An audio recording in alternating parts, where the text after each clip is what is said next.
Liquor హైప్కు break పడిందని అనుకోవాలి మనం. సార్ 12,000 కోట్ల డ్రగ్స్ ఉత్పత్తి టీ పోలీసుల ఈగిల్ వైఫల్యమేనా?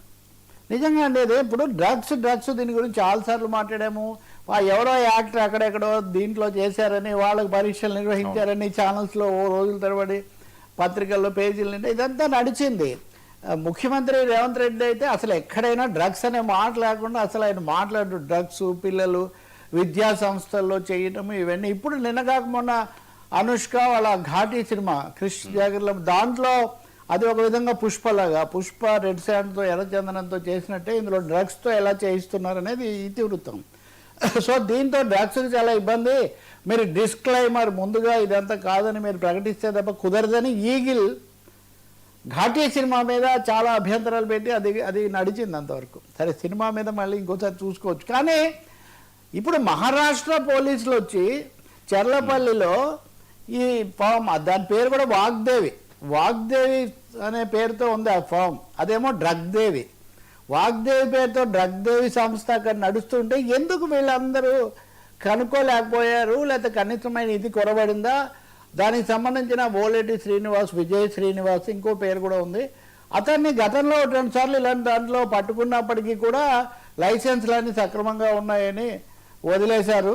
అందుకని మేము చేయలేకపోయామని వాళ్ళు చెప్పారన్నారు. అంటే మెఫిడ్రిన్ అనేది చాలా భారీ ఎత్తున తయారు చేస్తున్నారు. 12,000 కోట్లు అని వాళ్ళు చెప్తే సరే ఎంతో కొంత అనుకోండి. నేను ఒక్క పత్రికలో మాత్రం చూశాను, తెలంగాణ పోలీసులు మటుకు 12,000 కోట్లు లేదు, అది ఒక 10 కోట్లే ఉంటుందని వాళ్ళు అన్నారని. అంటే ఇది కూడా చాలా విచిత్రంగా ఉంది. నేను చదివింది కూడా చాలా పెద్ద పత్రికలోనే. 10 కోట్లు ఎక్కడ, 12,000 కోట్లు ఎక్కడ? మహారాష్ట్ర పోలీసులు అంటే మహారాష్ట్రలో ఉంది బీజేపీ కూటమి ప్రభుత్వం, ఇక్కడేమో కాంగ్రెస్ అనుకోండి. ఎవరైనా డ్రగ్స్ మీద పోరాటంలో రాజకీయాలు అడ్డం రాకూడదు కదా. అసలు నగరం మధ్యలో లేదా నగరంలో కీలకమైన పారిశ్రామిక ప్రాంతంలో ఇంత భారీ ఎత్తున మందుల ముసుగులో, ఫార్మా ముసుగులో భారీగా ఈ మత్తు పదార్థాలు డ్రగ్స్ తయారు చేస్తుంటే ఎందుకు అది తెలుసుకోవడం లేదు? ఇట్లాంటివి ఇంకా ఎన్ని ఉన్నాయనే ప్రశ్నలు కూడా దీనివల్ల ఉత్పన్నం అవుతున్నాయి. ఆ విధంగా తెలంగాణ పోలీసుల నుంచి సమగ్రమైన వివరణ పెద్దగా రాలేదు ఇప్పటికి కూడా. ఆ నిందితులను కూడా అక్కడికే తరలించారు ఇద్దరిని అని చెప్తున్నారు. ఇదైతే ఒక షాక్. ఖచ్చితంగా చెర్లపల్లిలోనే ఇట్లాంటిది ఇన్ని వేల కోట్ల విలువైన ఉత్పత్తి జరుగుతుంది. పైగా దీనికి చాలా కాలం నుంచి 2015 నుంచి కంపెనీ ఉంది.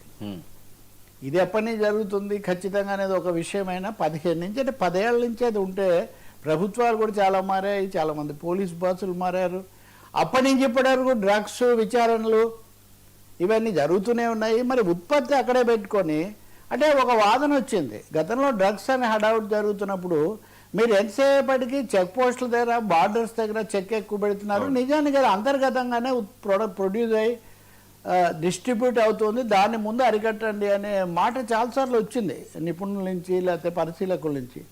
ఇప్పటికైనా దీని నుంచి ఒక గుణపాఠం తీసుకోవడం, రెండోది ముఖ్యమంత్రి స్థాయిలో ఆయన ఎక్కువగా దీన్ని పైలట్ చేస్తున్నారు కాబట్టి ఒక సమీక్ష జరిపి ఏమైంది లేకపోతే ఇలాంటి ఎక్కడ ఈ లొసుగులు ఏర్పడుతున్నాయని తెలుసుకోవడం చాలా మంచిది. ఎందుకంటే పిల్లలు కూడా పాఠశాలల్లోకి, విద్యాసంస్థల్లోకి, అనూహ్యమైన చోట్లకు కూడా డ్రగ్స్ ప్రవేశిస్తున్న నేపథ్యంలో దీన్ని నిజంగా ఈగిల్ ఐస్ అంటారే అలా పరిశీలించడం చాలా ముఖ్యం. ఖచ్చితంగా ఇది ఒక స్థానిక పోలీసులకు ఇది ఒక షాకే, సవాలే. వాళ్ళు దీని మీద వివరణ కూడా ఇవ్వాల్సి ఉంటుంది.